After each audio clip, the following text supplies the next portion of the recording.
Bom, galera, é isso aí. Vamos para mais um vídeo, mais um react aqui do nosso canal. Vasco não saiu do empate com o Botafogo em São Januário, né? Jogando em casa.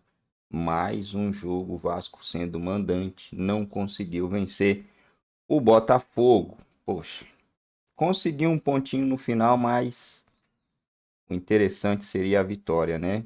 O Vasco está numa situação crítica. Promessas de e vir jogadores, grandes jogadores no meio da janela agora, a partir do dia 10, é grande, né? O Vasco pode estar passando por uma nova reformulação. A gente torce para que tudo dê certo, que consiga montar um time competitivo. Já estamos quase no meio da temporada, então o objetivo é se livrar mais uma vez do rebaixamento e quem sabe pegar uma vaguinha na Sul-Americana aí para a próxima temporada, né? Então já amassa o dedão no like, se ainda não é inscrito, se inscreva no canal e vamos para mais um vídeo. Claro. Olha, eu queria saber quem que tem uma cabeçada ofensiva melhor que este homem no Brasil. Eu quero essa resposta daqui a pouco. Mas antes, vamos falar desse jogo já já. Daqui a pouco, nesse telão aqui, um tal de Hugo Moura deu uma entrada no meu tchê e ficou barato. Isso aqui, ó. Daqui a pouco a gente vai falar sobre... Ó, isso aqui nem amarelo gente. Que bobagem. Isso é bobeira no futebol. Segue o jogo. Teve gente dizendo que o problema é que ele usou a caneleira pequena. Uma dessas pessoas foi o meu marido, acredite. Já vamos falar sobre esse lance aqui, porque isso não foi um vermelho. Eu quero saber se você de casa acha que isso é para vermelho, não é? Já vamos comentar. Lucas Pedrosa. Para com isso, gente. Eu não vou falar. Eu não vou. O que é? Ai, o Big Boss disse que o Tietchan tá com mais pontos que o Fluminense. É o mesmo ponto, foram 6. Lucas Pedrosa, gostou do jogo? Jogo meio sonolento, né? Não, eu achei o jogo bem ruim tecnicamente, para duas equipes como Vasco e Botafogo. Eu achei que no primeiro tempo você teve uma cautela muito grande dos dois times. Botafogo e Vasco tomaram muitas decisões erradas no campo ofensivo. O Vasco teve espaço, inclusive, conseguindo utilizar ali uma vulnerabilidade do Botafogo, principalmente na minha visão do lado direito do Vasco e no lado esquerdo do Botafogo. Mas é aquilo, né? Repito, era um jogo de muita cautela, onde ambas as equipes estavam se estudando. Consigo enxergar essa imagem aí do Hugo Moura como cartão vermelho, não vejo outra decisão que seria plausível depois do que aconteceu. Já falei isso aqui e é muito importante a gente lembrar que eu falo diversas vezes aqui o quanto a arbitragem do futebol brasileiro é uma vergonha, é amadora e mais uma vez interferiu no resultado. Contra o Bahia, o Vasco teve um jogador expulso injustamente. Agora, o Vasco acabou beneficiado por mais um erro da arbitragem. Então eu já falei isso aqui, enquanto os clubes do futebol brasileiro não se unirem contra a CBF e pedir a profissionalização desses árbitros, o futebol brasileiro vai ter um prejudicado todo final de semana. Então o Botafogo conseguiu abrir o placar numa bola que, na minha opinião, achou um gol. O Botafogo não estava jogando muito na partida. Você acha que foi falha do Léo? Acho que foi falha do Léo. Ele tem todo o crédito, né, Sim. gente? Ele salvou uma do Cuiabano antes, né? É uma belíssima defesa. O Cuiabano fez uma boa jogada. Depois o Bastos, que era o ponto alto da defesa do Botafogo nessa questão da bola aérea, conseguiu subir. O Vasco, não só o Léo Jardim, mas também a defesa falhou. E também no gol do Vasco, nessa retomada, mais uma vez Lucas Piton cruzando perfeitamente, e o Verratti, uma bola até um pouco fraca que ele conseguiu tirar e colocar força, na minha visão, o John também falhou. O John deveria ter ido na bola e ele achou que a bola iria para fora ou que estava muito fraca. Então foram duas falhas das duas equipes que terminou uma partida em 1-1, na minha visão, um Vasco Botafogo de nível técnico baixo. Na minha opinião, foi um placar justo, Venê. Porque foi um jogo bem sonolento, como destacou o Pedrosa, e para os dois lados não foi assim, eu acho que um jogou mais do que o outro. Eu acho que foi um jogo sonolento para todo mundo, Venê. Eu confesso que eu esperava mais, embora a gente esteja falando de um Vasco que o nível técnico é muito abaixo dos demais clubes do futebol brasileiro, mas eu esperava mais até mesmo do Botafogo. E eu concordo com o Pedrosa, eu acho que foi falha dos dois goleiros. Acho que os dois goleiros deram mole, muito mais do Léo Jardim, no caso do gol do Botafogo. Você acha que o John também? Eu acho que o John deu mole. Não foi uma falha como foi a do Léo Jardim, mas eu quero valorizar o poder da cabeçada do Verratti. Nossa, quem Porque se cabeceia você melhor parar hoje? para analisar... Brasil, ninguém. Se você parar para analisar, a forma como ele cabeceia não é uma forma fácil, não. Ele aproveita... Assim, o cruzamento não foi perfeito. Na verdade, ele fez parecer que o cruzamento foi perfeito na forma que ele cabeceia. Parabéns ao Verratti pela qualidade dele, pelo que ele vem demonstrando com a camisa do Vasco. Mesmo no elenco, repito, um elenco tecnicamente muito abaixo, ele está se destacando aí no futebol brasileiro, fazendo muitos gols. E, novamente, parabéns para ele pelo gol vascaíno. Eu acho que, no fim das contas, o Vasco pode comemorar mais que o Botafogo. Porque o Botafogo saiu na frente no placar, tem um time melhor. Eu acho que mesmo jogando em São Januário, o Botafogo era o favorito. E no fim das contas, o Vasco conseguiu um empate aí, querendo ou não, um ponto extremamente importante. Isso aqui ele pensou em botar lá no cantinho mesmo. Por isso que eu nem acho que foi falha do John. Porque quase ninguém faz isso, gente. Ele poderia, talvez... O John, ele nem estava no caso. Ele não acreditou. Ele não acreditou. Mas é o que eu tô te falando, porque ninguém faz isso aí que o Verratti faz. Ele botou consciente a bola lá no canto. Cadê? Solta aí ó. O John, ele demorou muito. Ele não acreditou. O poder de reação dele foi ele baixo. Ele não acreditou. Eu concordo com o Vene que não foi... Pra mim, o Léo Jardim frangou. Ele frangou. Eu acho que é uma bola muito defensável. O John falhou. O Léo Jardim frangou. Vamos ver esse lance aqui. Eu acho que esse foi o grande comentário, infelizmente, mais uma vez, um erro de arbitragem é o grande comentário de um jogo. Essa entrada do Hugo Moura em cima do Tietê, que eu acho que Deus protegeu o Tietê, né? Porque se ele deixa, se o pé tinha tudo para ele quebrar essa tíbia dele, né? E ele não aconteceu, ele tomou ponto, né? Tomou 6 pontos.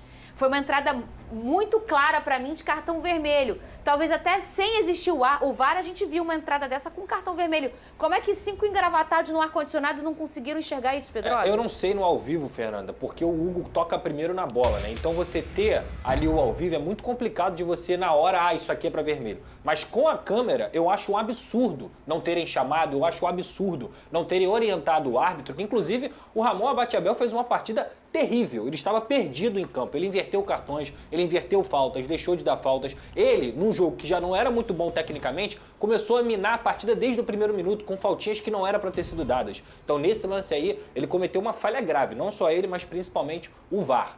Esse lance aí, para mim, é totalmente culpa do VAR. É um absurdo o VAR, com todas as câmeras que você falou, não ter chamado e ter pelo menos colocado o Ramon Abate-Abel para rever esse lance, que na minha visão é o lance claro para cartão vermelho. E vamos ver o que o VAR disse na avaliação dessa falta do Hugo Moura. Durante a partida eles conversam, né? Vamos ver o que o VAR falou. Tá, me dá pela 2. Só mais 2 ângulos. Só. Vai contra. Aqui, me dá, para nesse ângulo e vou me ver e vou por 2, tá? Ele chuta a bola, faz parte do movimento, os dois vêm pra dividida. Tô vendo. Que ele tá narrando lá. Tá, me dá pela 2. Só mais 2 ângulos. Só. O Abel ele tá narrando lá, porque ele começa a confiar no VAR. E eles falam assim, não, é uma entrada e tal, tá tudo certo, pode seguir o jogo. Então ele nem pede, olha, eu acho melhor, sei lá, consultar, porque a gente entendeu que teve uma solada aí, que foi uma entrada um pouco mais forte do que o habitual. Não, ele simplesmente deixou o árbitro, fica tranquilo que tá tudo certo aqui, Vene. O que deixa o erro ainda mais grave, Isso né? é que me preocupa. Essa é Exatamente. Porque assim, a gente não está falando de algo que, por exemplo, eles entram lá com a intenção de errar. Na verdade, não, eles são fracos mesmo. A verdade é essa. Aí. E o áudio do VAR apenas mostra isso, confirma isso, que eles não estão preparados para poder assumir uma responsabilidade como essa. E, novamente, é você torcer para o seu time não ser prejudicado. Porque alguém vai ser prejudicado. Na rodada anterior, o Vasco foi prejudicado. Agora, querendo ou não, a arbitragem ajudou, porque na minha visão era cartão vermelho para o Hugo Moura e com certeza isso ia ajudar a equipe do Botafogo. E aí na próxima rodada, o Botafogo torcer para ele não ser prejudicado. E assim vai o Campeonato Brasileiro, a arbitragem, entre aspas, pode definir uma competição. E assim, a gente entende que é uma entrada forte, não é a primeira do Hugo Moura.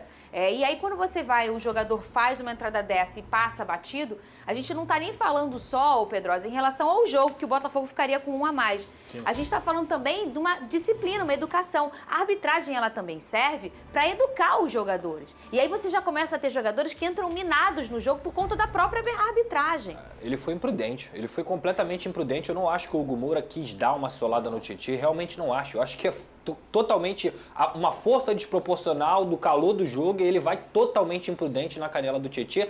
Talvez se o Tietê tivesse caído, feito uma cena, tudo que a gente abomina... O Big Boy está falando exatamente tudo que a gente abomina, ouvido.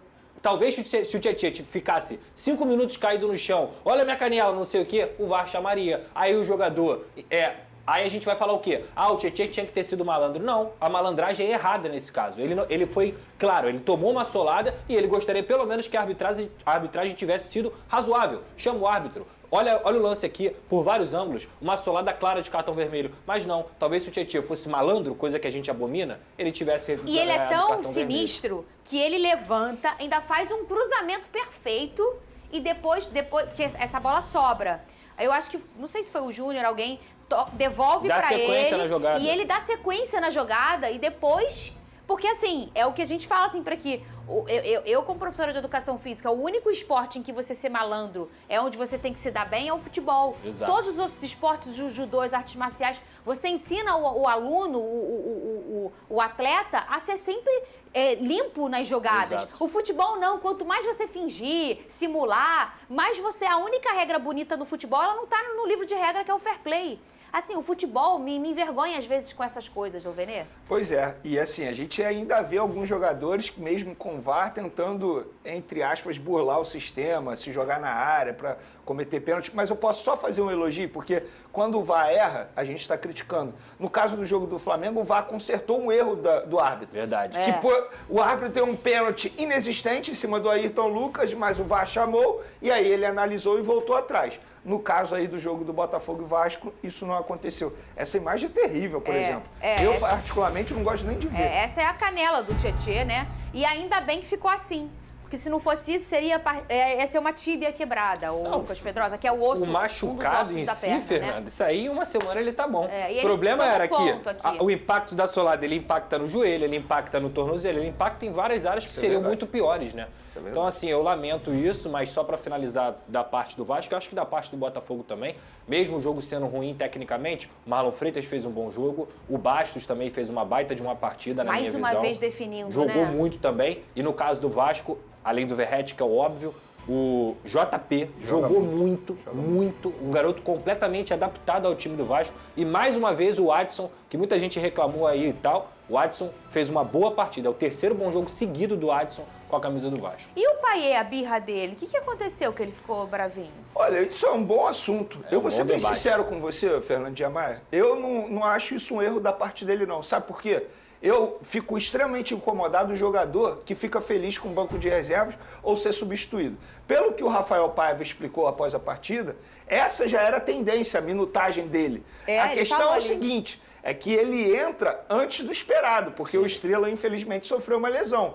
E aí ele entra muito antes do esperado. Mas a ideia da comissão técnica, do departamento médico, o Pedrosa pode me corrigir se eu estiver errado, não, tá certo. É que ele jogasse 45 minutos. Tá certo. Só que ele entendeu que ele estava muito bem, que ele poderia ajudar e saiu de maneira revoltada. É uma atitude que eu gosto no jogador. Até porque ele sabe da responsabilidade dele, até porque ele sabe que ele é o jogador mais caro do atual elenco do Vasco. Eu não vejo nenhum problema. E estava jogando bem.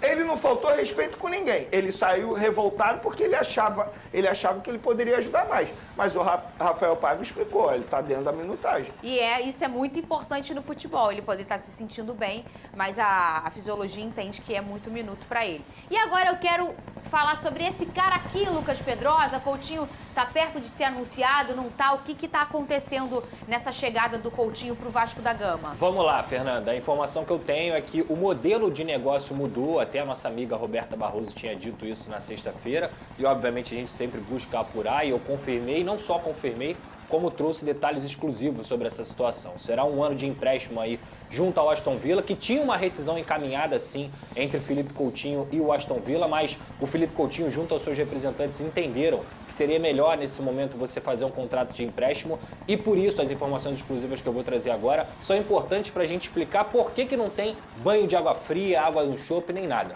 Além do contrato de empréstimo de um ano com o Aston Villa, no caso cedendo ao Vasco da Gama, o Vasco vai ter uma prioridade de compra ao final desse empréstimo em relação ao Felipe Coutinho. Então, se outro clube quiser comprar o Felipe Coutinho daqui a um ano, o Vasco tem a prioridade para poder igualar essa proposta ou aumentar essa proposta. E também vai ter a prioridade de um novo empréstimo dentro do futebol brasileiro. Lembrando que o Vasco hoje, Fernanda, é um Vasco que tem poucos recursos financeiros. por conta da situação da Vasco SAF. Então, o Vasco tem que arrumar um comprador até o final desse ano para a sobrevivência do clube. Então, você ter o Felipe Coutinho por um ano e no ano que vem, com um novo comprador, com condições de investir, ter essa possibilidade de comprar o Felipe Coutinho, tá longe de ser água no chope, muito pelo contrário. Eu acho que é um negócio decente. Claro que seria muito melhor se ele tivesse aqui por 2, 3 anos num contrato definitivo, mas tem que lembrar, são 2 anos de contrato, ele abriria a mão de muitos milhões de reais. Não é só ele que está nessa conta, é também os empresários, é muita coisa envolvida. Então eu só tenho que parabenizar aqui, porque esse negócio só aconteceu por conta do Felipe Coutinho. Ele quis vir para o Vasco da Gama. E aí a tendência é que com esse empréstimo encaminhado é que ele seja anunciado até quarta-feira. Essa é a expectativa do Vasco. É isso que o Vasco quer. Mas no final das contas eu acho que a grande notícia para os Gigantes da Colina é que está fechado, só falta assinar. Agora o povo ficou bravo que foi empréstimo? Eu não entendi. Se eu fosse Vasco, eu ia estar feliz. Só do Coutinho tá chegando, né? Nesse ano tão difícil pro Vasco, né? Ter um personagem desse, eu acho que é o melhor remédio pro Vasco hoje. Os vascaínos assumindo em todos os cantos. O presidente e também jogadores em campo, né, o Venê? Eu confesso que eu queria entender quem está chateado, revoltado pelo fato dele vir por empréstimo e não em definitivo. O grande fato é o seguinte, ele está vindo, independentemente do modelo de negócio. Eu acho que se ele está vindo é porque ele brigou nos bastidores para poder vestir a camisa do Vasco da Gama. Ele tinha outras oportunidades, outras situações. O próprio Cruzeiro aqui no futebol brasileiro foi um clube que demonstrou interesse de maneira pública em relação a isso. E pagaria mais que o Vasco. Pagaria mais, com certeza. Inclusive, vive uma situação melhor tecnicamente falando. Ele brigaria por título. No Vasco, teoricamente, ele não vai brigar por título. Então, independentemente do modelo de negócio, empréstimo em definitivo, eu acho que o torcedor vascaíno tem que comemorar a vinda dele, porque de fato vai ser um baita reforço. E daqui a pouco, Mano Menezes, no Fluminense, uma informação dos amigos, dos colegas do Globoesporte.com. A gente já fala sobre isso. E também essa coisa do Gabigol, o que está acontecendo com o Gabigol e com o Flamengo. Ô, Lucas Pedrosa, e o treinador do Vasco? Vamos lá. O Vasco acertou a contratação do diretor executivo de futebol para poder ajudar o Pedrinho, que é o Marcelo Santana. E o Pedrinho, junto com o Marcelo Santana, entre outros pares aí da diretoria, pretendem ou tomar a decisão de efetivar o Rafael Paiva, e que é algo que hoje, dentro do elenco dos funcionários, é uma opção plausível, eles gostariam dessa opção, ou buscar um novo treinador, e o Pedrinho não queria fazer isso sozinho. Então, por isso, ele vai conversar com o Felipe, com o Marcelo Santana, com as outras pessoas da diretoria, para que ele possa ter um consenso e também escolher se vai efetivar o Rafael Paiva, que tem feito um bom trabalho, ou ele vai buscar um novo treinador. Ou, às vezes, ir deixando o Rafael e entendendo o que... Bom, galera, é isso aí. O que vocês acham? Será que o Vasco deveria ir atrás de um novo treinador ou ficar aí com o que já está em casa? Deixa aí o seu comentário, sua opinião e o que vocês acharam da contratação do Felipe Coutinho por empréstimo, tendo a opção de compra ao final ou até mesmo renovando o empréstimo, né? Eu acho que o Vasco vai tentar aí só renovar o empréstimo e levar isso aí no banho-maria. Não sei se algum clube brasileiro, quer dizer, podia até ser que algum clube brasileiro tente fazer a contratação do jogador, mas eu acho que ele forçaria a barra para permanecer no Vasco, né? Pelo menos é um achismo meu. Acredito que ele vai ficar no Vasco, vai encerrar, daí ele não sai mais. Acredito que o Coutinho não sai mais do time do Vasco da Gama para outro time, né? Vai encerrar a carreira do jeito que o jogador, do jeito que todo jogador sonha, né? O sonho de todo jogador é esse: ir para a Europa, ganhar títulos, jogar um futebol, jogar nos melhores times. Coutinho jogou nos melhores times do mundo, ganhou títulos e agora retornou ao Brasil para o seu time do coração e vai encerrar sua carreira aí. Eu duvido muito que ele saia do Vasco para outro time, né? Duvido muito mesmo. Ele vai forçar a barra como forçou para vir ao Vasco. Da mesma forma, ele vai forçar para permanecer no Vasco. E o Vasco está nesse momento com 11 pontos, junto com o Atlético Goianiense. O Atlético Goianiense conseguiu um empate com o Atlético Mineiro, só que o Atlético Goianiense deve ter alguma alguma coisa ali, questão de vitória, gol feito, saldo de gols. Saldo de gols não é, porque o Vasco tem 13 gols feitos e 25 sofridos. O Vasco é a pior defesa do Campeonato Brasileiro, né? Vasco, Fluminense e Vitória. Vitória sofreu 20 gols, Fluminense 21. Vasco 20, Criciúma sofreu 20 também. E a situação do Vasco está ainda mais complicada, porque a gente tem o Corinthians com 12 pontos, o Corinthians podendo ir a 9 pontos, podendo ir a 12 pontos se vencer o Palmeiras hoje. É um jogo fora de casa, é claro, né? Não acredito muito que o Corinthians vai vencer o Palmeiras. Só que a gente tem o Grêmio com 2 jogos a menos, né? O Grêmio, se vencer esses 2 jogos a menos, deixaria o Vasco na zona de rebaixamento. Aí a gente tem o Vitória aqui com 12 pontos, Cuiabá com 13, Criciúma com 13.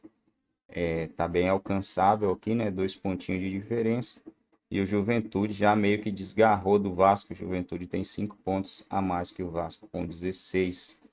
O Juventude sofreu uma derrota por Fortaleza, ainda bem, né? Venceu o Flamengo. Se não tivesse vencido o Flamengo, estaria na mesma situação ali que os demais. A briga do Vasco é essa. É do Juventude para baixo. Não acredito que alguém ali acima disso vai brigar pela zona de rebaixamento. E, sinceramente, a gente tem 3 times ali. A gente tem ali 3, 4, 5 Libertadores aqui na zona de rebaixamento. Isso aqui não vai permanecer, gente. Se o Vasco não acordar antes da hora, esse cenário aqui ele não é um cenário que vai se permanecer, né? Próximo jogo do Vasco é, mais uma vez, em casa, diante do Fortaleza. E o Vasco precisa somar mais 3 pontos. Depois sai para jogar contra o Inter e joga em casa confronto direto contra o Corinthians. Esse confronto direto o Vasco precisa vencer. No dia 17, o Vasco enfrenta o Atlético Goianiense jogando fora de casa. Confronto direto também. É jogo difícil demais vencer o Atlético Goianiense fora de casa, né? Mas vamos ver o que vai ser aí.